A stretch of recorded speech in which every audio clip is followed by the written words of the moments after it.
Okay. Good evening all and welcome to this another YouTube live session. My name is Dr. Ankit Khandelwal, MBBS MS Anatomy Educator, and the topic of today's discussion are some of the very important high-yield MCQs from the head neck region. Welcome all. Let's start the session. Let us see some high-yield MCQs. Few things. These are all our toppers for FMG exams. This is also one important update that for January 30 and 31st, that is today being 31st, Unlock 20 can get 20% off on all the subscriptions. You can use this code Dr. Ankit Live and get subscription. So 20% off. That is till tonight up till 12 in the night. Few things are also these from the February. We are having some test series, the YouTube test series also of Patho and Dharma, and all the subjects with the dates, time, and subjects given over here. Next, these are the benefits of the iconic subscription, the special class features. Then we also have few new batches like NEET PG batch, ultra fast revision, next subject wise batch. Also have a next subject wise batch, and this is high yield MCQ. So these are all NEET PGs and FMG and next batches over here. And the FMG batch and ultra. So these are all the batches for these main exams. Now these are the duration for the Unacademy Plus and also for the iconic, and code you can use. Already told you that Dr. Ankit Live is the code. Dr. Ankit Live is the code that we can use. Just revision that till tonight, 12 in the night, we have this 20% off for Unacademy, all the subscriptions. Let's come to the topic now, high-yield MCQs of head neck region. So we'll be discussing around 30 MCQs. It'll take around an hour or maybe less than that. And we'll have a short discussion on each of the MCQ. Okay? You can answer in the comment box A, B, C, or D. So 4 options will be there and a question will be presented to you. Let's start. Here's question number 1. First question. The condition is a result. Look at the figure. This condition is a result of the lack of migration of neural crest cells into which or what pharyngeal arch? First, second, third, or fourth. Look at the figure of the child over here. Identify what you are able to understand. If you can think for a syndrome, very good. This is due to lack of migration of neural crest cells in which pharyngeal arch? That is our question over here. Let's try to answer. If you wish to answer in the comment box, that will be good. So just pause and understand. If you are looking at the face over here, there is some malformed ears, external ear which you are seeing. There is little plant of the eyelids. There is decreased formation of the mandible hypoplasia. There is mandibular hypoplasia, and there is also zygomatic hypoplasia. We all know that mandibular arch is the first pharyngeal arch. So the answer over here should be yes, very good. Answer is our first pharyngeal arch over here, mandibular arch. So the topic of discussion and topic which we should be aware, because a very high topic, is the pharyngeal arches and all of their derivatives, right? This is actually, I suppose it is Treacher-Collins syndrome, which is shown over here, Treacher-Collins syndrome. So remember the first arch, few salient points over here. What the first arch? It is also known as the mandibular arch. And yes, it gives rise to the mandible, maxilla, squamous part of temporal bone, malleus, incus. All these are coming from the first arch. The second arch will give rise to the other bones like the stapes, then the upper part of the hyoid bone, that is upper part of body of hyoid, and the lesser cornu of hyoid bone. That is coming from the second arch. Third arch is basically the derivatives over here will be the lower part of the hyoid bone, right? Fourth and sixth arch, they form the laryngeal cartilages. Fifth is absent. You must be knowing that. Fourth and sixth, they form the laryngeal cartilages. So update you about the nerves over here. V3 is the nerve of the first arch. Facial is the nerve of second arch. Glossopharyngeal and external or superior laryngeal nerve, better, and a recurrent laryngeal nerve. Both branches of 10th are supplying the fourth and sixth arches. There are various things about the pharyngeal arches. So we should be knowing a basic what parts are given off from the pharyngeal arches and what is their nerve supply. At least these are the basics. Yes. So moving on to the next question. This was the first question. Treacher-Collins syndrome. Failure of migration of neural crest cells to the first arch. If these neural crest cells fail to migrate to terminal colon, because they give rise to ganglias over there, we have a Hirschsprung disease. So very important. Neural crest cells. Let us move to the second question over here. This is our second question. I'll read out the question. The question goes, 45-year-old female admitted to the hospital with severe headache, dizziness, and vomiting. Radio examination reveals a tumor intracranial. Upon examination, the patient has dryness of nasal and paranasal sinuses, okay, loss of lacrimation and loss of taste from the anterior two-thirds of the tongue. So three important features: loss of lacrimation and loss of taste from the anterior two-thirds of the tongue, and dryness of nasal and paranasal sinuses. Which structure is most likely involved with that tumor, or the tumor is compressing which structure? That is actually the question. Three things over here, I repeat again. The things are dryness of the nose, loss of lacrimation, and loss of taste. Options over here: lesser petrosal, facial, inferior salivatory nucleus, or pterygopalatine ganglion. Let's go to Ramya, Srishti, Sam, B, D's and D's. Okay. Yes, that was Hirschsprung disease. Very good. Srishti. Okay, 2 votes are going for B, 2 votes are going for D. B2, D2. Think. Now, let me update a little bit over here. Dryness of the nasal paranasal sinuses. Understand basic concepts over here are the parasympathetic ganglia, they supply the glands and the smooth muscles in the head and neck. Simple. So when there's dryness or there's loss of lacrimation, lacrimal gland, and dryness because of loss of secretion of mucous glands, the problem is in the parasympathetic ganglion. Lacrimation and this dryness of nose, and they are under the pterygopalatine ganglion territory. Looks like the answer is pterygopalatine ganglion, but the twist comes when they also say that there's a loss of taste from the anterior two-thirds of the tongue. Now, if you remember the basic anatomy of the tongue, this part of the tongue, the taste is carried by chorda tympani nerve, and that is not in relation to the pterygopalatine ganglion. Chorda tympani nerve we know is a branch of facial nerve. So one is this ganglion, one is the facial nerve. How to correlate? If we go with facial nerve, how to justify the ganglion? The way we justify the ganglion is the preganglionic nerve for the pterygopalatine ganglion is the greater petrosal nerve, which is again a branch of facial. This is the commonality between these two, and the third sign. So you have the origin, the common feature is the facial nerve in all these three.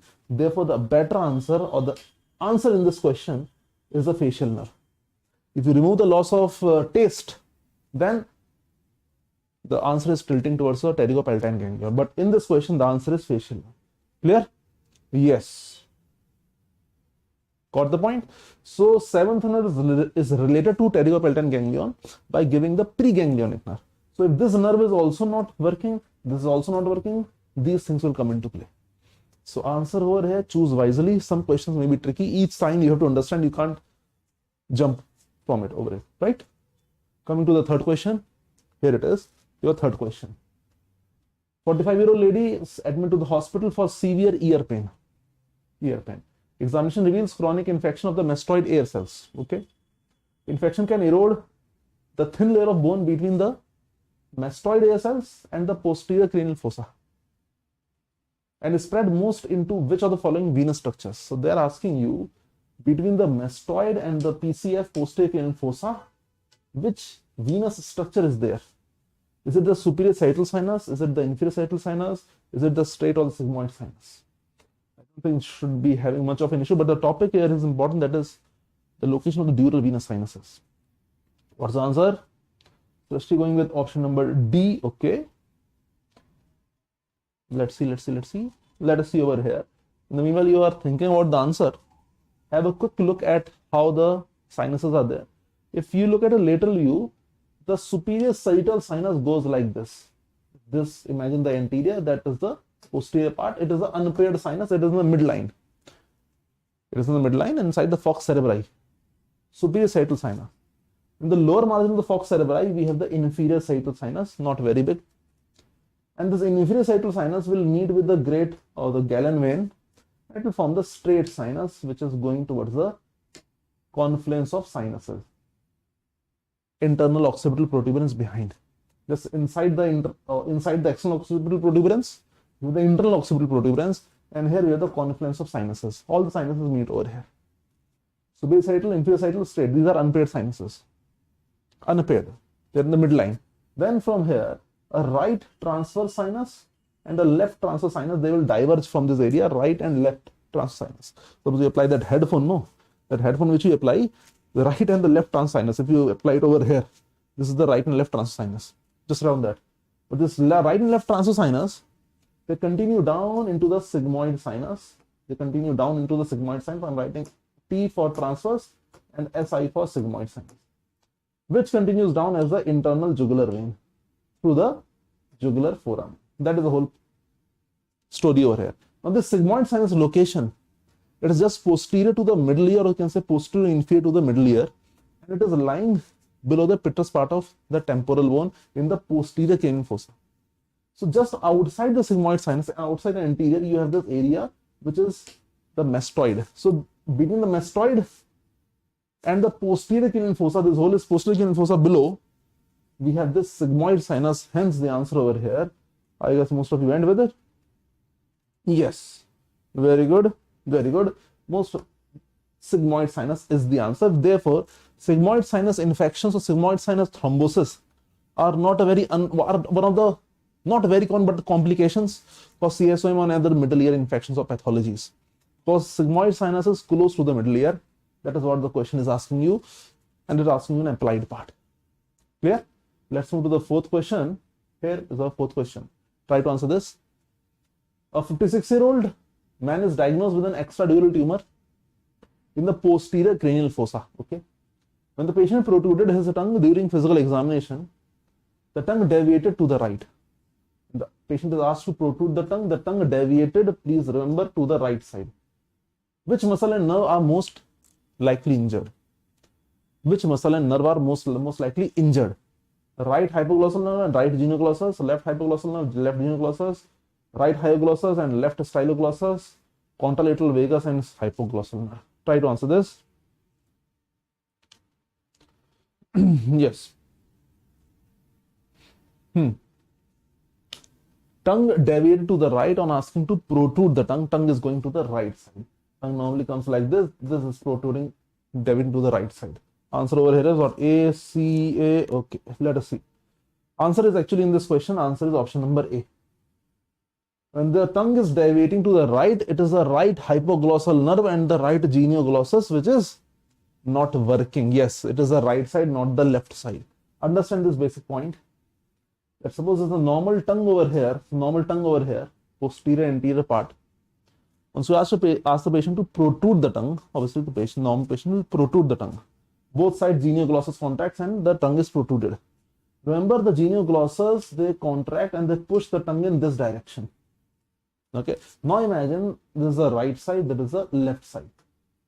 Okay, now imagine, or in that previous question, if the right hypoglossal nerve is damaged, so right genioglossus muscle will not work. Now what will happen to the tongue? This right muscle which was pushing it to forward and medially is now not able to push, but this one is able to push. So when you ask the patient to protrude the tongue will be slightly deviated to right side. We can also remember it by that the tongue licks the wound. Licks means it is licking. So if I have a wound on my left side, the tongue will go to the left side. Okay. So remember the mnemonic over here that the tongue licks the wound. Meaning by wherever the wound, in this question the right side had the wound. Right nerve was not working, so tongue went deviated to that side. Tongue licks the wound. Clear? Postponement of any exam, if that is confirmed, then that will be obviously be out. So don't worry, whatever you are trying to think and trying to overthinking is not good. So whenever if that happens, I don't know, I have no idea, but yeah, whenever that happens, it will be obviously be out. Don't worry. So the answer for this question was option number A. Right? Line to the next question. Okay. A tumor growing at the base of the skull impinges upon the opening indicated by the arrow. I will move, don't worry, but I'll show you the point over here. Severely compressing its contents. Which condition is most likely the result? Which condition is most likely the result? Now look at the arrow. Look at the arrow over here and then try to answer. This is the arrow. I hope you all can see, and here you are seeing two foramens over here. Two foramens are over here and the tip of the red arrow is pointing towards the foramen. Now if the contents of that foramen are compressed, what do you think will happen out of these four options? Venous drainage from the base of brain is obstructed, mucus secretion to the oral floor is reduced, sensation from the mandibular teeth is lost, or artery supplied to the dura mater is reduced.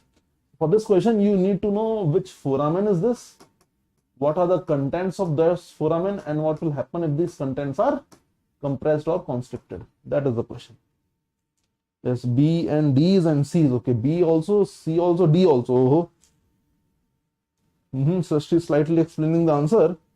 Okay, so the foramen over here, that is the first thing that we need to know, is in the middle cranial fossa, and that foramen is in the bone. Which bone is that? It's sphenoid bone. Remember, this oval shaped big foramen is the foramen ovale, and this one which was spinosum. Correctly answered in the comment box. And what passes through the foramen is spinosum. Why? First of all, it is a circular foramen. Why do we call it a spinosum? Because it is adjacent to the spine of sphenoid. What passes through it is the middle meningeal artery or middle meningeal vessels and nervus spinosus. Nervus spinosus. It is a branch of the mandibular nerve. It is also sensitive to the dura mater, and this gives arterial supply to the meninges, middle meningeal artery. If we look at the options, option number 4, if the middle meningeal artery is compressed, the arterial supply to the dura mater will be reduced. Option number 4. What passes through the ovale, I hope we all know it from our first year days, that ovale, what passes through it is the mnemonic, that is MALE. Just quick revision: mandibular nerve, accessory meningeal artery, lesser petrosal nerve, and E, anywhere, normally in the head neck, refers to emissary vein. Normally refers to emissary vein. So just remember these points. But in this question, they can even give you a skull image over here and identify the foramens. So remember ROS, ROS, rotundum is opening anteriorly. So you don't see an opening of rotundum. It is opened anteriorly into the pterygopalatine fossa. But ovale spinosum, they are opening into the infratemporal fossa down. Ovale spinosum, that is obviously the magnum, the ears and teeth and the maxillary sinus, orbital wall, that also you can see, frontal sinus also you can see, so many other things you can see. But identify the ovale and the spinosum, right? Coming to the next question over here. That is another beautiful question. Try to answer this. 54-year-old lady comes to the physician because of a one-day history of fever, chills and double vision. Okay. She also has a 2-week history of headache and foul smelling nasal discharge. Fair enough. Her temperature is 39.4 degrees Celsius. Corneal reflex is absent. Corneal reflex is absent. Absence of the corneal reflex is most likely caused by compression of which of the following labeled structures? This is the coronal section. I'm just giving you a hint of the cavernous sinus and the surrounding areas. They're asking you the corneal reflex is absent. So it is due to compression of which labeled structures? A is this, B, C, D, and E. So 5 options are there. There could be 4 also. Out of these 5 options, corneal reflex. So you should be knowing in this question what carries the corneal reflex, and then that structure. How do we identify that structure in the coronal section of the cavernous sinus? Yes, guys. Answer B's and B's. Where is B? Okay. Now we'll come to this image. I hope you all have seen the image. Most of you going with B and B, someone going with C also. Okay. Let us see few points over here. First of all, the corneal reflex. We should be knowing basic of the corneal reflex. If you touch the cornea or the conjunctiva by a wisp of cotton, suddenly the eyes they close, the eyelids they close. So the touching afferent is by the ophthalmic division of the trigeminal nerve, that is afferent, and the closure is by the orbicularis oculi. So efferent is by the facial nerve, Okay. Now in the cavernous sinus, coronal section, inside you see a artery, internal carotid artery, and with it a nerve.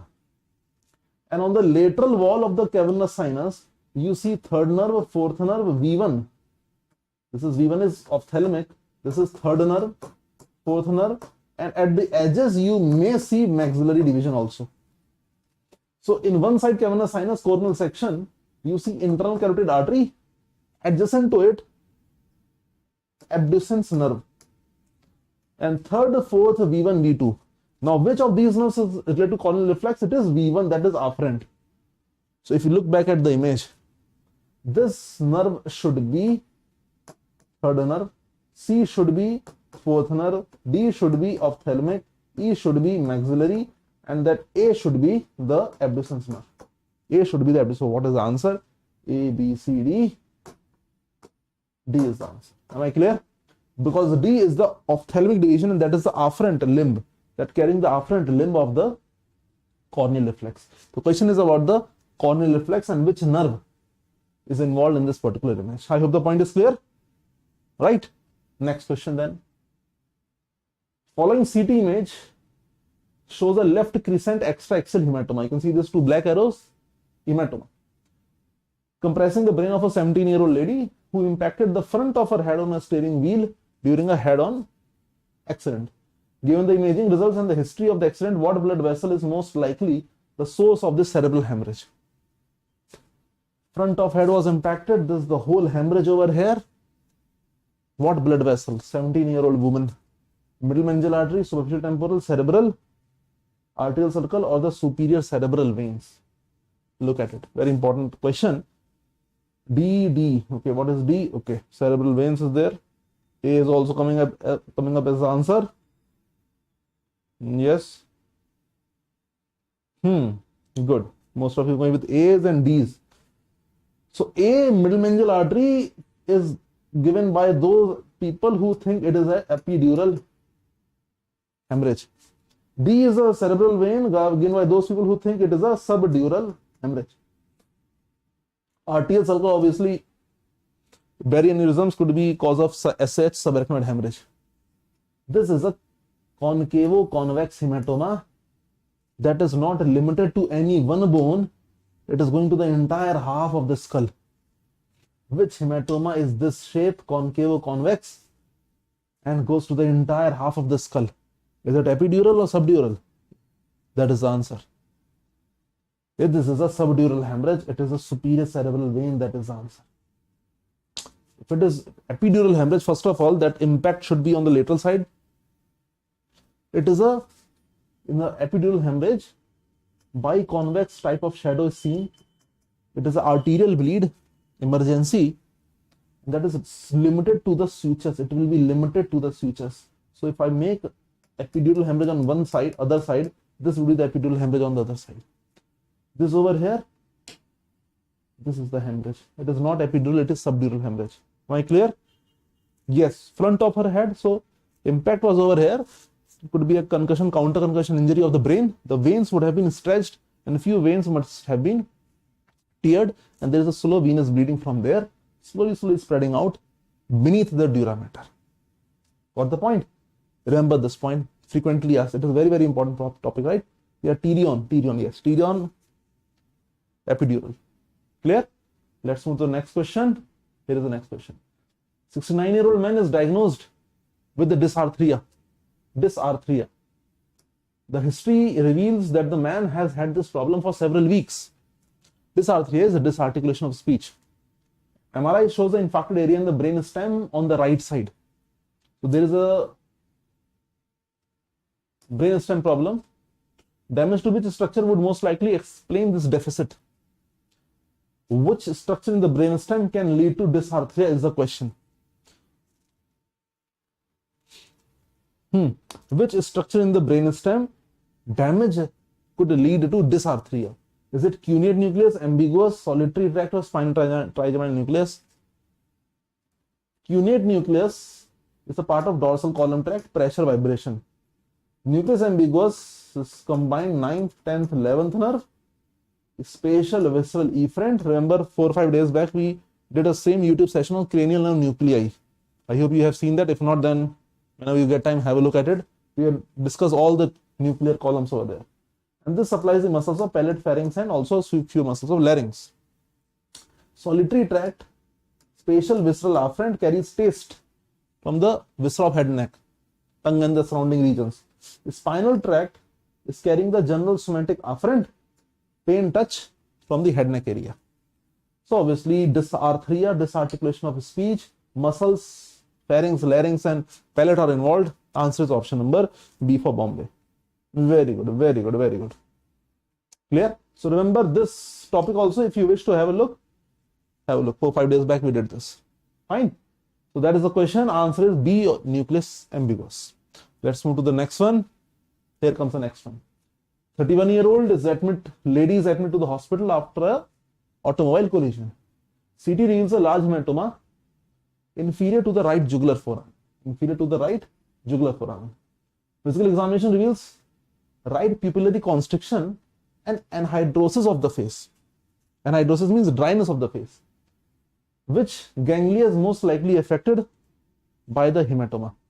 So there is a hematoma in around the right jugular foramen, just inferior to the right jugular foramen.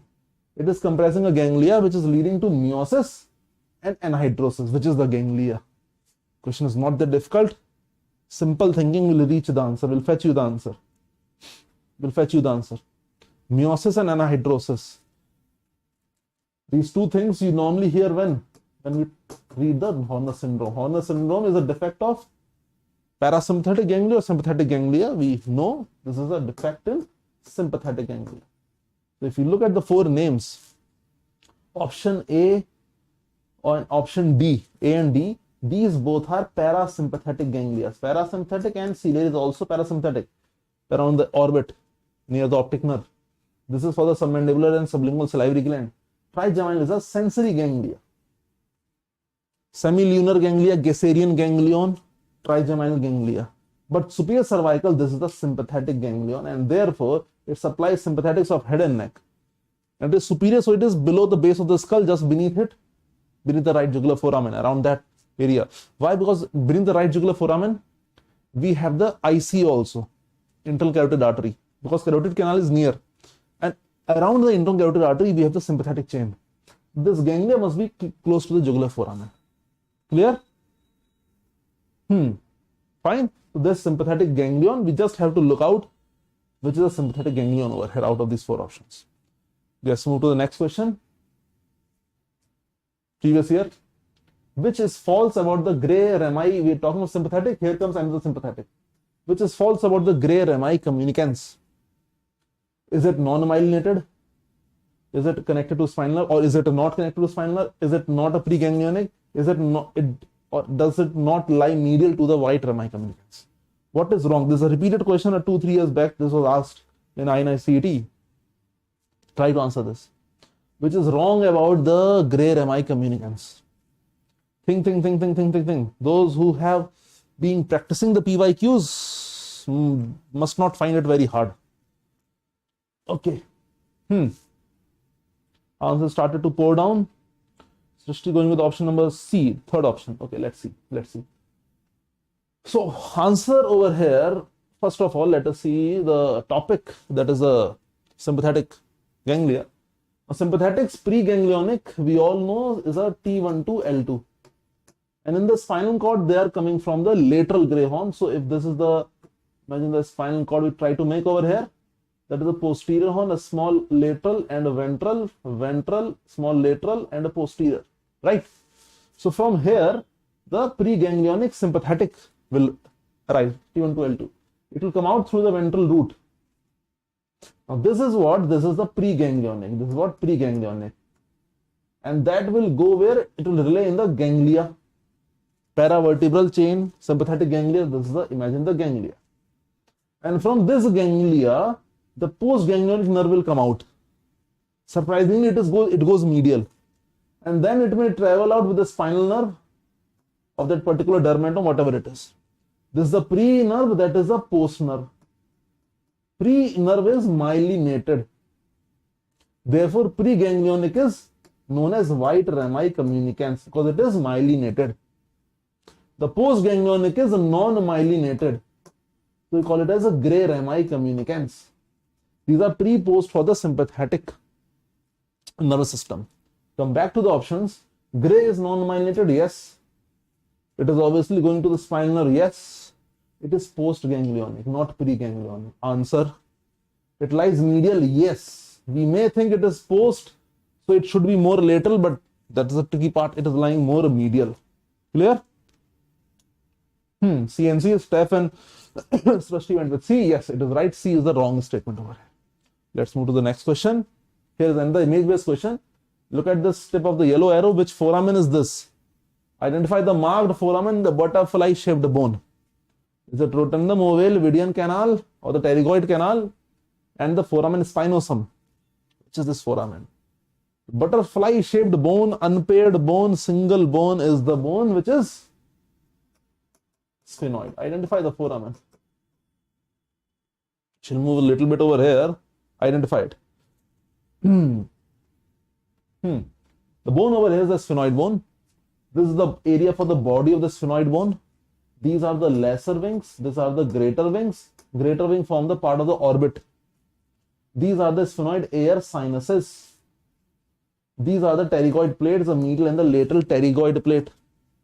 Between the pterygoid plates, you have the pterygoid canal. Yes or no? That is the pterygoid canal or the Vidian canal.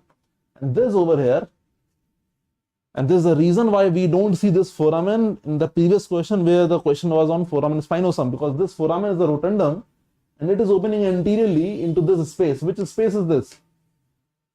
Pterygopalatine fossa.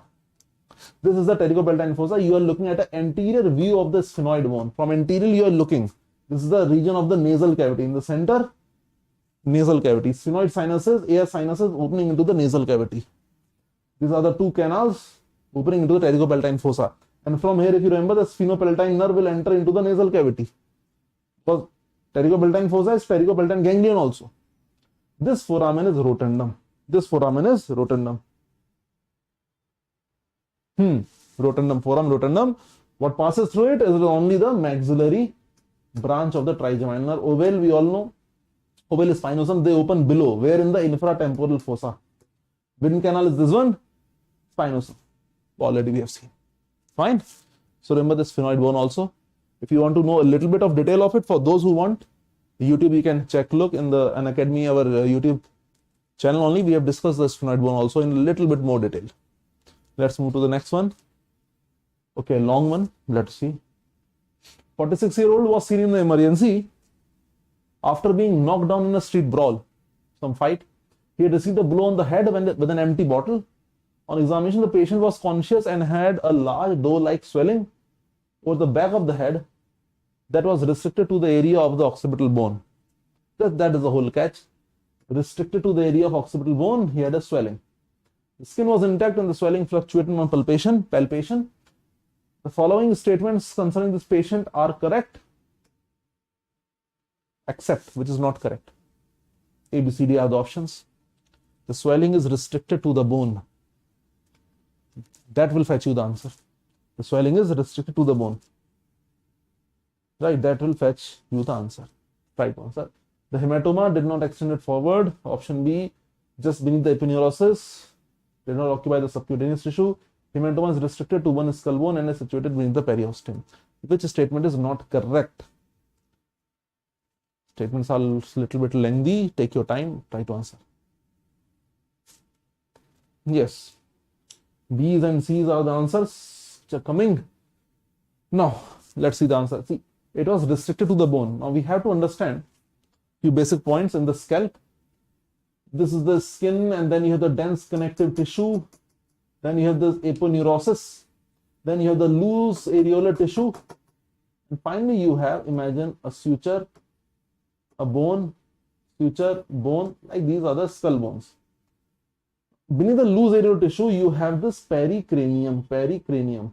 This pericranium will be over the skull, but it will merge with the sutural ligaments. Then again the pericranium merge with the sutures. Now, if in this question, if option A is fine, did not extend it forward, and lateral fine, but option B, it is saying it is located beneath the aponeurosis. If this is the aponeurosis, that is the skin connective tissue, loose areolar, if the swelling or the hematoma is over here, it won't be restricted to a bone. It will spread out. So therefore, this is the wrong statement. Option number B is the wrong statement, and hence the answer. Now look at the option number D, that is contradicting it. Option number C is swelling is that did not occupy the subcutaneous tissue, fine. Option number D, the hematoma is restricted to one skull bone and is situated beneath the periosteum. So it is just like what we just saw in epidural hemorrhage and subdural hemorrhage. Sort of similar only. Epidural and subdural hemorrhage. What is similar? Now look over here. If I just change the color and show you some durameter over here, maybe that would slightly help. Now have a look at this. This is the endosteal layer of dura mater. So that is dura mater over here. And beneath this, you have the meningeal layer, right? And between them, you can have the superior sagittal sinus.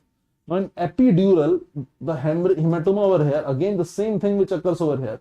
Why the shape is biconvex? Because it is restricted to a bone. It is restricted to a bone. So the shape over here is biconvex. Here also it is limited to a bone. Got the point? This is a similar feature. Answer over here is option number B for Bombay over here. I hope the point is clear. Let's move to the next one. Here comes the next one.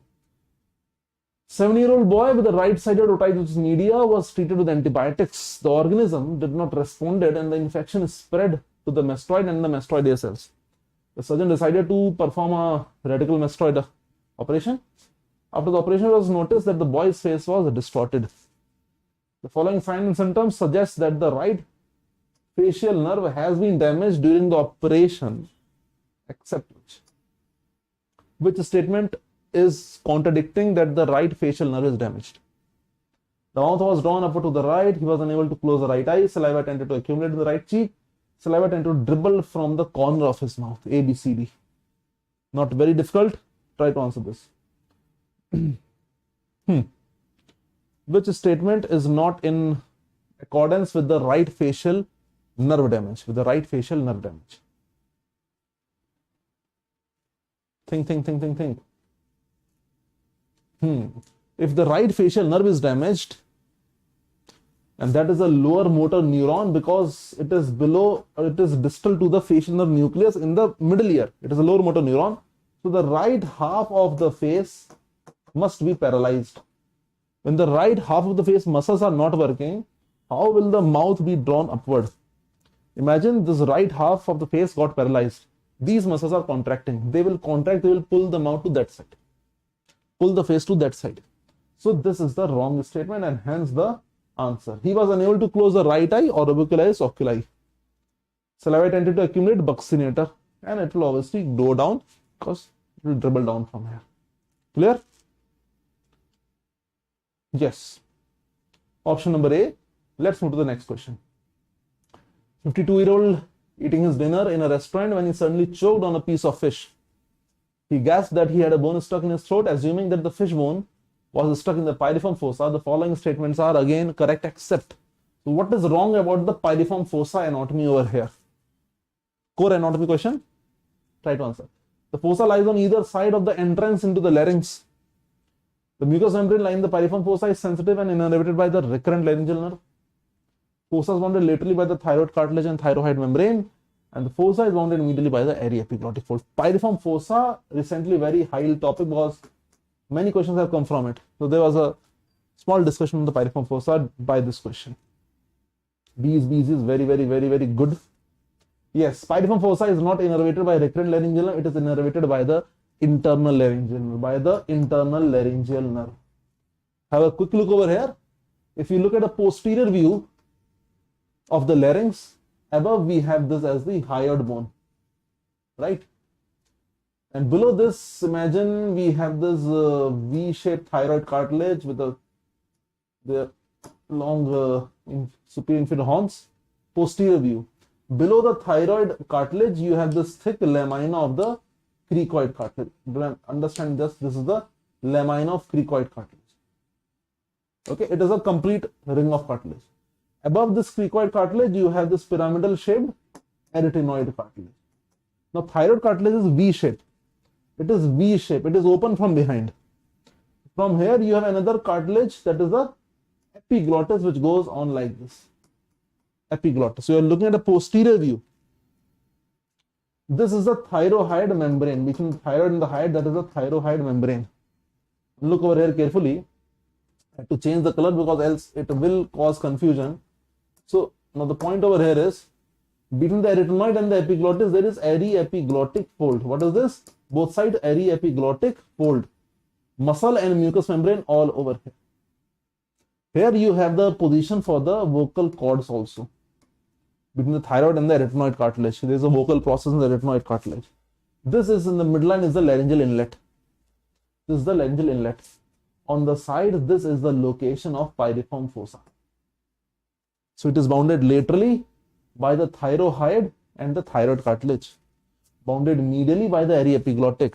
And remember, the structure piercing the thyroid membrane are internal laryngeal nerve and superior laryngeal vessels. And these are the nerves that will come from here into the larynx. And as they come, they are passing through the piriform fossa. Why won't they supply the piriform fossa? This is the reason that they supply the piriform fossa. Got the point? Therefore, piriform fossa is supplied by internal laryngeal nerve. It is supplied by internal laryngeal nerve. The rest all things are fine. Laterally, we have the thyroid cartilage. Medially, we have the area epiglottic fold. We already have seen this is the lateral part, medial part. Lateral part and medial part. Area epiglottic fold, medial part, that is outside lateral part. Clear? Next question. Image identify. The 10-year-old girl with a smooth rounded neck mass the size of a golf ball at the upper location is very important. At the upper third of the anterior border of a right SCM muscle. As seen in the pic, the mass doesn't affect the girl's daily activities. What is the most likely diagnosis? I hope you all can see if I put an arrow over here, that is the location of the mass, size of a golf ball. In the anterior border of the sternocleidomastoid below this angle of mandible, not affecting the girl's daily activities. Answer is A, B, C, D. Oh, there are a lot of B's over here already. Yes, that is undoubtedly the branchial cyst. Undoubtedly the branchial cyst. Branchial cyst. If it was A, thyroid gland cyst must be close to the midline. And that should protrude, or when we protrude the tongue or when we swallow, that cyst will move up. Thyroglossal cyst. Location, this location anterior border of SCM is important for the branchial cyst. Fine. Let's move to the next one. Here it is. 17-year-old was admitted to the hospital with a high fever. Following IV administration of antibiotics, the routine CT revealed a thoracic outlet syndrome. Which syndrome? Thoracic outlet syndrome. Which symptom is most likely the result? So out of these four, what is one of the important features of thoracic outlet syndrome is the question. Problem with respiration because of pressure on phrenic nerve, reduced blood flow, and reduced venous return and numbness in the upper limb. What do you think is one of the main characteristic feature of the thoracic outlet syndrome?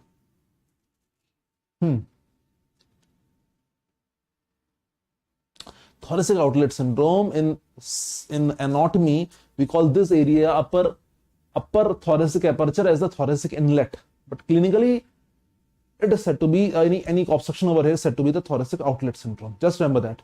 Anatomy, we call this upper thoracic aperture as the thoracic inlet, but clinically, we call it as a outlet syndrome.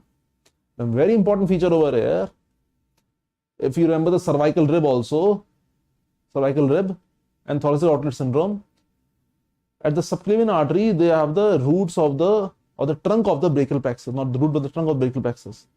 And it is a compression of the nerves when they leave the thorax is one of the most important features of thoracic outlet syndrome. So option number D, last option, yes, numbness, there will be numbness. And which trunk lies close to subclavian artery? Subclavian artery, as it is passing out from the neck to the axilla region, which trunk? That is the lower trunk, which has the root value of C8 and T1. Therefore, they constitute the ulnar nerve. So the problems in the hand, dermatome, C8, T1 in the hand, ulnar nerve, numbness. So what sensory distribution on the medial part of the upper limb, medial side of forearm and arm, and you have the problems mainly in the ulnar nerve, in the thoracic outlet syndrome. Okay. Yeah, Anjali, what I was saying was that in the thoracic outlet, see, if you want to have a look at it, just try to understand. This is the manubrium sternum, that is the body of sternum. Clear? This is the region of the first rib which goes behind into the T1, both the side, that is the first rib. Right? Subclavian artery, which actually comes like this, from there is the arch of aorta behind, so brachiocephalic trunk, subclavian artery is given off. Subclavian artery, and in front of it you have the subclavian vein. So let me try to make over here subclavian artery and subclavian vein. This is the upper thoracic aperture, and the compression over here will lead to thoracic outlet syndrome. Now, if I change the color to say yellow color to denote the nerve over here, the lower trunk of brachial plexus is lying over here. The lower trunk of brachial plexus is lying over here. And there's this lungs and the pleura also, apex of the lungs and pleura also are coming. From wherever the interjugular vein is coming. And any compression over here can be due to cervical rib or any other thing. Will compress everything over here, but mainly the subclavian artery and this lower part of brachial plexus, lower trunk of brachial plexus, that is compressed.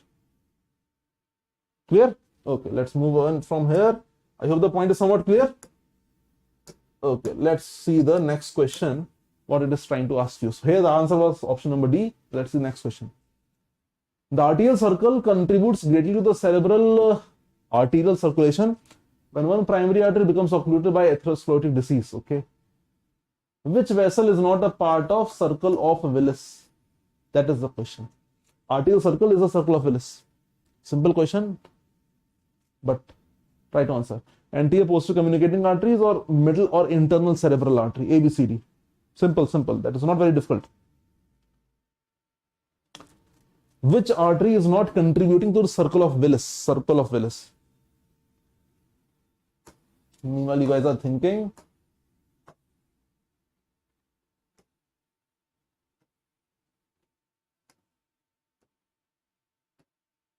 Right? I hope you get the answer. D, C, D and C both answers coming okay. These are the two internal carotid arteries. If you look from the base of the brain, they will give rise to the anterior cerebral artery on both the side, which are joined by the ACOM anterior communicating artery. That is a part of internal carotid artery, which will also give a branch posteriorly, that is PCOM, posterior communicating artery. PCOM. There is a basilar which is coming from below through the brain stem. As it reaches the midbrain, divides into two posterior cerebral arteries. So posterior, so this is your circle of Willis. It's actually not actually a circle, but a hexagon of Willis, but fine. So PCA is a part of it, PCOM is a part of it, ICA is forming the core because these branches are coming from ICA. You're saying PCA is a part, then why not ICA? And anterior cerebral artery is a part of it, and anterior communicating. These are the parts of circle of Willis. And sir, why not middle cerebral? Because that is going outside. It is going laterally. This is the middle cerebral artery. Clear? So answer is what? Middle cerebral artery is the answer. Both communicating arteries are a part. Internal carotid artery is a part. Clear? Let's move to the next one. Okay, answer this one. 55-year-old lady is admitted to the hospital with a difficulty swallowing. Difficulty, very important point, difficulty swallowing. Physical examination reveals that the patient has episodes of headaches and frequently aspirates fluids when drinking them. The difficulty in swallowing in this aspiration also. Examination reveals a skull-based tumor occupying the space behind the jugular foramen again. Involvement of which of the following structures is most likely responsible? Simple, not difficult. Try to answer. Is that answer cervicalis, cervical sympathetic trunk, vagus nerve or the hypoglossal nerve? Try to answer. Yes. Try to answer this question. There is difficulty swallowing. Swallowing is major function of pharynx. Who supplies the pharyngeal muscles? Mainly pharyngeal plexus. Main contribution is by pharyngeal plexus is formed by 9th nerve, 10th nerve and sympathetic. Who is the major motor? 10th nerve. Okay, fine. Expiration is also to do it. Expiration is also once you swallow, there is a coordination of pharyngeal laryngeal muscles. Once you swallow, the food or water should go to the pharynx, not the larynx. But if there is incoordination, again, laryngeal muscle supplied by vagus nerve. Jugular foramen, where you have the tumor, 9th, 10th, 11th nerve. Again, everywhere, every point is shouting towards vagus nerve. Look for it. Mark it. Feel confident, move on. Simple as that. Don't think, overthink. Don't overthink. Things are straightforward. Ansa cervicalis supplies the strap muscles. It lies in the carotid sheath. Sympathetic tongue, we already have seen the Horner syndrome sort of question. Hypoglossal is for the tongue muscles. Let us see next one. 43-year-old male is admitted to the hospital complaining of diplopia when walking downstairs. During examination of the extraocular muscles, the patient experiences diplopia, and when he is asked to turn his right eye inward towards the nose and look down, he is able to look inward but not down. He is able to do this but not this. He is able to adduct the eye but is not able to look down. This diplopia and going downstairs. Think what nerve is involved over here. Think which nerve is involved over here. 6th nerve, oculomotor inferior superior division, or the 4th nerve, trochlear nerve. extraocular muscles action, you should know which muscle is causing problem over here. That will give you the answer. That will give you the answer, definite answer. Diplopia on going downstairs. I'll give you a hint. Difficulty in reading newspaper. Difficulty in going downstairs. Which nerve is that? Which muscle is that? Muscle over here, problem is having in the superior oblique muscle. Superior oblique muscle, the main function of it was what? Intorsion or extorsion? If you are thinking intorsion, correct. It is a intorter of the eye, it is a depressor of the eye, and it is adductor or abductor, but that is a very subsidiary function. It is abductor of the eye, but that is a very minor function. These are the main two functions. Primary and secondary functions are these: intorsion and depression of the eye. That is not happening. Superior oblique is the muscle problem over here, and the nerve supply, I hope you all remember, that is our yes. No guys, it is not C, it is D. It is D. Trochlear, SO4 LR6. SO4 LR6. We'll have a quick word over here. First of all, remember all the muscles are supplied by third nerve, oculomotor, except SO4 LR6. In this oculomotor nerve, remember one more question. They have a superior and an inferior division. Superior division supplies superior rectus and LPS, levator palpebris superioris. Inferior division will supply inferior rectus, inferior oblique, and one more muscle, which is difficult to answer. If that muscle is asked, MR medial rectus, and that is one of the frequent questions, right? Superior oblique muscle, we have understood this function, that all the actions of extraocular muscles are totally different topic. But remember, this situation, superior oblique muscle palsy, trochlear nerve problem. Fine. Let's move to the next one. Here is the next one. 54-year-old male is diagnosed with an aneurysm. Now, guys, if you have any issue with any question, no, anything which you didn't explain and didn't understood, write in the comment box. We'll reply over there also. So that also will benefit. We'll save the time right now. 54-year-old is diagnosed with an aneurysm of the basilar artery close to the cavernous sinus. Okay. An anterior approach to the sella turcica through the nasal cavity is performed. Okay. Through which of the following routes is the surgeon most likely to enter the cranial cavity? Okay. From plate, cavernous sinus, frontal sinus, or sphenoidal sinus? Think and answer. Think and answer. Yes, very good. So she sit and read. Good. That's a mnemonic for extraocular muscles. But come to this question now. Aneurysm in the artery close to cavernous sinus. The surgeon has to reach sella turcica through the nasal cavity, transnasal approach or intranasal approach to the sella turcica. Which route will take and how will they reach? D's and D's are going sphenoid sinus. Sphenoid sinus, yes. Answer is our sphenoidal air sinus. Answer is our D only. Sphenoidal air sinus. D. Sphenoidal air sinus, right? Not any other option, but D. How? See, we all know, we have just seen in one of the questions that in the sphenoid sinus, it is a paranasal air sinus. Where does it open? Into the nasal cavity. Where in the nasal cavity? Into the sphenoethmoidal recess. So this is direct connection with the nose. So entering into the nose, you can enter the sphenoid air sinus. And sphenoid air sinus is present where? It is present in the body of sphenoid. Okay. And where is sella turcica? In the body of sphenoid. Getting a point? Sella turcica is in the body of the sphenoid. You look over here, then this is the saddle shape. That is actually the sella turcica. And below this, you have two asymmetrical sphenoid air sinus. This is the sella turcica over here. The pituitary gland is lying over here. Cavernous sinuses are over here. These are the sphenoid air sinuses. They are opening anterior into the nose. From anterior, you will enter, or this is the anterior, you will enter from here, and you will reach the sella turcica. Or if you want to reach the cavernous sinus, you may reach them also. Clear? Yes, sphenoid sinus ke upar you have the pituitary gland. Let's move to the next question. So this question, I hope it is clear. A 45-year-old man with the complaints of ear pain and difficulty hearing is diagnosed with tonsillitis. Okay. Otoscopic examination reveals fluid in the middle ear cavity.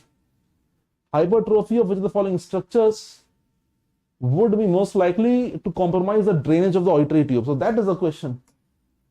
Hypertrophy of which structure will obstruct the drainage of the auditory tube? Simple, basic question. I can't say simple, but yeah, basic question. Which tonsil is that? Lingual or palatine or the pharyngeal tonsil or the superior constrictor muscle? Where does the auditory tube open? You will get the answer. Where does the auditory tube open? What is the other name of auditory tube? Also known as Eustachian tube, but a better technical name is pharyngotympanic tube. Pharyngotympanic tube. That is the name of the, you can say, technical name of the auditory tube. So it is from the tympanic, means it is from the middle ear cavity, and pharyngo is which pharynx? The nasopharynx. So now, lingual tonsil is a tonsil in the tongue. Okay, palatine tonsil is on the sides below the soft palate. That is also in the oropharynx. No doubt about it. Palatine tonsils are in the oropharynx. But that is not where the tube opens. This is in the nasopharynx. Adenoids, if you remember, pharyngeal tonsil, and hypertrophy of these tonsils can obstruct the opening of the auditory tube. Simple. Superior constrictor muscle forms the bed of the palatine tonsil. This muscle will form the bed of the palatine tonsil. So you're doing a tonsillectomy, the muscle deep to the tonsillar fossa is this muscle only. It's a muscle of pharynx. Fine, guys. Let's move to the next one. Okay. Normally long questions are not that difficult. 45-year-old female is admitted to the emergency with the visual problems when she walks down again. Visual problems when she walks downstairs. During examination, the patient exhibits weakness of a downward medial gaze. CT or cerebral arteriography indicates that the nerve has been compressed by arterial aneurysms just inferior to the tentorium cerebelli. Which artery and nerve is most likely compressed? I hope if you have just gone the previous couple of questions back, looking downstairs, problem having, which nerve are they talking to? They are referring to trochlear nerve. If you look at the options, the picture becomes very clear. It should be trochlear nerve. But then the other parts, which artery is this? Superior cerebellar artery. Okay. What's the relation of trochlear nerve with superior cerebellar artery? You'll see. And that is lying below the tentorium cerebelli. Let us quickly see over here what do they mean. If you look at the two vertebral arteries which enter through the foramen magnum, they'll join from the basilar artery, which at the midbrain divides into posterior cerebral artery. Which artery? Posterior cerebral artery. Just before this, it will also give off one more artery, and that was that superior cerebellar artery. Cerebellar artery, not cerebral, cerebellar artery. In big letters, cerebellar artery. This area, remember, is the area of midbrain. Which area is this? Midbrain. In the midbrain, from anteriorly, you have the nerve that comes out. Which nerve? Third nerve, oculomotor.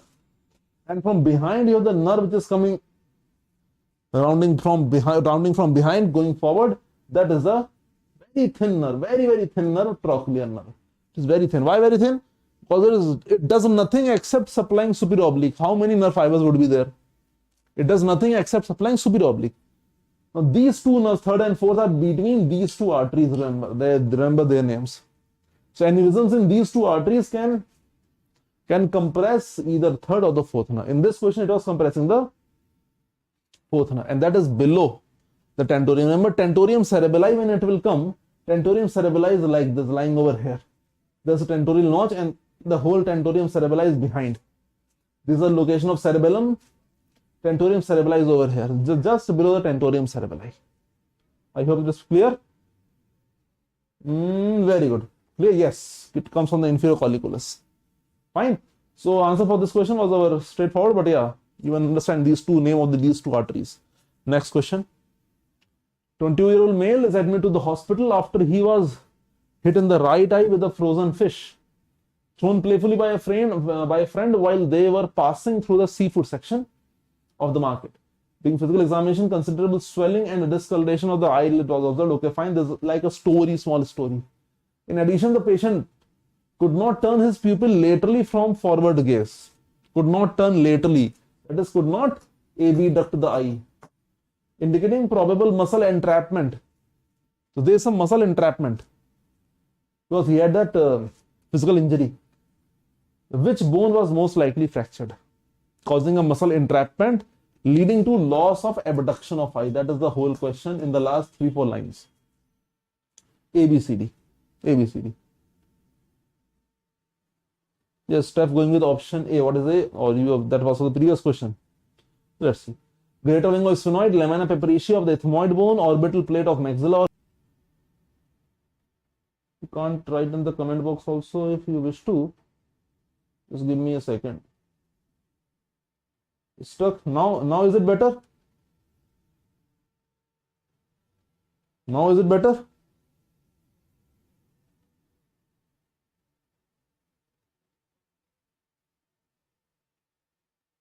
Now fine? Okay.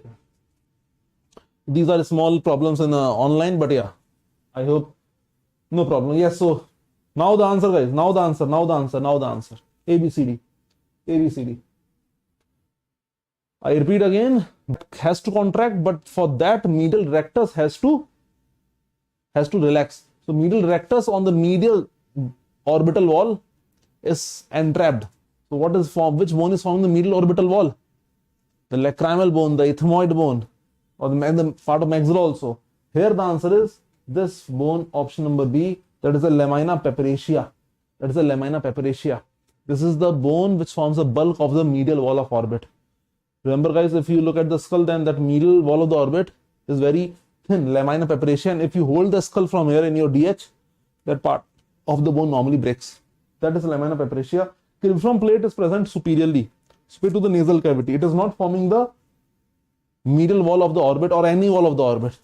It is forming the roof of the nasal cavity. Point clear? So B is the answer. These are present laterally and this is present again in the floor. So there is entrapment of the medial rectus muscle. So the eye is not able to go laterally. That is the question. Picture clear, I hope.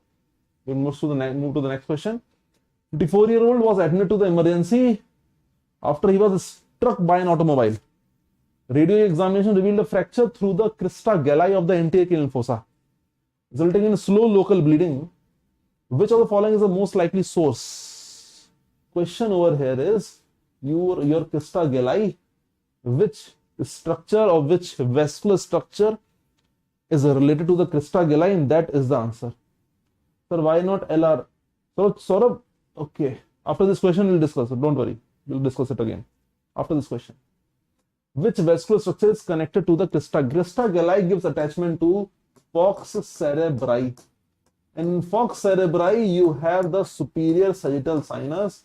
Is that one of the options? Yes, it is. Hence, it is the answer. All other structures are far away. If you are thinking of ophthalmic vein, it is inside the orbit. All other structures are too far away. Okay. Now, sorry, we are asking why not LR. See, the question, if you look at the previous question in just a second, muscle entrapment is there.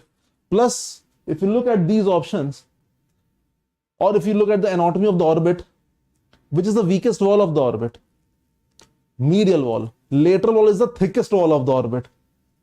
So if the lateral wall is getting fractured, obviously before that the medial wall and floor would have gone. So there is blood fracture. So that is also one point. Thinnest wall, the weakest wall of the orbit is the medial wall. Lateral is the thickest. Okay, that will slightly help in understanding. Yes. Okay. So this question, suprachiasmatic sinus. Next one over here. Answer this. A 27-year-old is admitted to the hospital after a middleweight boxing match. During examination, the strength and symmetry of the strength in opening the jaws are tested. So jaw opening are tested. Which muscle is the most important in a jaw protrusion and depressing the mandible? In jaw protrusion and depressing the mandible, which muscle is most important? Anterior part of temporalis, lateral pterygoid, middle pterygoid, or the mylohyoid? A, B, C, D. Try to answer. B's and C's are coming as the answer. And D is also coming as the answer. Very good. Remember, you have four masticatory muscles, which are basically our masseter. Then you have the temporalis, medial pterygoid, and lateral pterygoid. These three muscles, they are helping in closure of jaw. They close the jaw. This is the only muscle which helps in opening of jaw. So one point is this. Opening of jaw. So if you look at the over here, just remove this option. Temporalis, first of all, it doesn't open the jaw, and second, its posterior fibers will retract the jaw, not protrude the jaw. Now B and D are left. Mylohyoid will also help in opening. Why? Because mylohyoid is over here. It is at the floor of the mouth. It forms the oral diaphragm. So this will also help in opening of the jaw. but mylohyoid will not, what is the other part? Will not protrude the jaw. These two actions are done by lateral pterygoid muscle. So mylohyoid also is one of the main muscles for opening of jaw. But mylohyoid does not protrude the jaw. It is a lateral pterygoid that will open and protrude the jaw. Clear? Yes. Fine. Let's move to the next one. 34-year-old swimmer presents to your office with an external ear canal infection. The patient coughs during inspection of the external meatus with a speculum. The cough results from the irritation of which nerve that innervates an area of external auditory meatus? I don't think that's a very tough question, but if basics are basics. Examining the ear canal, cough is coming. Cough reflex. Ear canal, 10th vagus branch, Arnold's nerve. From where the cough? Palate, pharynx, larynx should be the vagus nerve. No, guys, not A, it is B. Vestibulocochlear will not lead to cough reflex. How will it lead to cough? It is for balance and hearing only. And vestibulocochlear does not supply the external canal also. External canal is supplied either by vagus or auriculotemporal nerve. That is a branch of V3. But that does not, that will not give a cough reflex. That is a vagus nerve. So posterior inferior wall is supplied by vagus nerve. Right? Good. Next one. 55-year-old male farmer is admitted to the emergency department after falling. Radio examination reveals a small fracture of the skull vertex and thrombosis of the superior sagittal sinus. Okay. A day later, the patient loses consciousness. What is the most likely cause for the loss of consciousness? When you have thrombosis of the superior sagittal sinus. That is the question. Is it obstruction of CSF resorption, obstruction of aqueduct, laceration of the middle meningeal artery, or fracture of the ciliform plate with CSF rhinorrhea? Think about it. What would be the answer over here? Superior sagittal sinus is one of the main centers where the CSF is absorbed via what? Arachnoid villi or arachnoid granulations. And if you are blocking the sagittal sinus, the CSF is not absorbed, and the CSF will lead to now hydrocephalus, more CSF inside the skull. 55-year-old male, it is not a newborn which has fontanelles. The brain is now getting compressed from excess fluid inside. That is leading to loss of consciousness. Other options, why there is no reason for aqueduct being obstructed, no artery, no fracture over here, nothing. Clear? The answer is option number A. Obstruction of resorption, hydrocephalus, that will now start to compress the brain. Unconsciousness. Next question. Recent NEET PG exam, similar sort of question. A 54-year-old lady admitted to the emergency after experiencing certain problems with her vision for the preceding 5 days. Radio examination reveals that an aneurysm of one of the arteries at the base of the brain is compressing the optic chiasm. Which artery aneurysm can compress the optic chiasm? Or which artery has the immediate relation to the optic chiasm? Middle cerebral, anterior communicating, anterior cerebral, or superior cerebellar? Yes. Answer over here is, it is a fact, remember, the artery lying just over the optic chiasm is anterior communicating, which is a part of circle of Willis, which also we have seen. NEET PG 2021 question. Right, remember this. Yes, it is B. For those who are revising the previous PYQs, must have gone through it at some time. Clear? Next one. On asking the patient to say a vocal voice over here, the uvula is seen to be drawn upward to the right. So uvula normally lies like this, but on asking the patient to vocalize, and the uvula is pushed to the right. Which cranial nerve is damaged? Which cranial nerve is damaged? Left glossopharyngeal, right hypoglossal, left accessory cranial, or a right vagus? Yes. Which cranial nerve is damaged over here? A, B, C, D. C's and B's are coming. C's and B's are coming. Think. Uvula is shifting to the right. Uvula is a part of soft palate, and the muscles of soft palate are ansa palatii, levator palatii, palatopharyngeus. Then you have what? Musculus uvuli. Okay, these are few muscles in our soft palate. Muscles of soft palate, pharynx and larynx supplied by what? Pharyngeal plexus. Mainly motor is the vagus nerve over here, and the vagus is assisted by nucleus ambiguous, cranial root of accessory nerve. 11 and bracket C. So these are the nerves which are supplying the muscles of palate, pharynx, larynx, nucleus ambiguous. Now it is going to the right, meaning by which side the muscles are paralyzed. Face goes to the right, left side Bell's palsy. You are going to the right, left side. So there should be something on the left side. Left glossopharyngeal and left accessory nerve. These are two left nerves. Left glossopharyngeal nerve only supply one muscle. Glossopharyngeal nerve only supplies one muscle. For those who are thinking stylopharyngeus, correct. And that is the muscle of pharynx. This is the cranial part that merges with the vagus nerve. VAC, vago-accessory complex. VAC is vago-accessory complex. Clear? Answer is our option number C over. Got the point? Next one. I guess 2-3 questions more are left to complete our 30 list. I guess we must be in 27th or 28th question, something like this. 32-year-old man presents with the unilateral paralysis of the muscles of, very good question, with the unilateral paralysis of the muscles of mastication on the right side. This condition has resulted in a facial asymmetry. Listen to my words carefully. If the muscles of mastication are paralyzed to the right side, the mandible shifts to right side, like the hypoglossal and the tongue. So this condition has resulted in the facial asymmetry. Though he is uncomfortable with his appearance and has difficulty when chewing, obviously masticating or paralyzed, there's difficulty in chewing, but he may have a semi-solid diet. His chief complaint is his difficulty swallowing. So even if you have a semi-solid diet, you need to swallow it. The chief complaint was this: I'm having difficulty in swallowing. I'm having khichdi, even that I am not able to eat properly because I can't swallow properly. What muscle is most likely involved? Yes. What muscle is most likely involved? Is it sternocleidomastoid? Is it a mylohyoid? Is it masseter? Or is it stylopharyngeus? Think. Srishti going with D, Steph going with D. I don't know for this question or previous question. Think. Most of you going with D's and D's and D's only. Okay. Think. Now let's see the question. I told in the beginning that the question is a good one. Unilateral paralysis of the muscles of mastication. Which nerve? Mandibular nerve is gone. Okay. After all of this, his chief complaint is difficulty swallowing. Swallowing is mainly done by what? Swallowing is done by pharynx.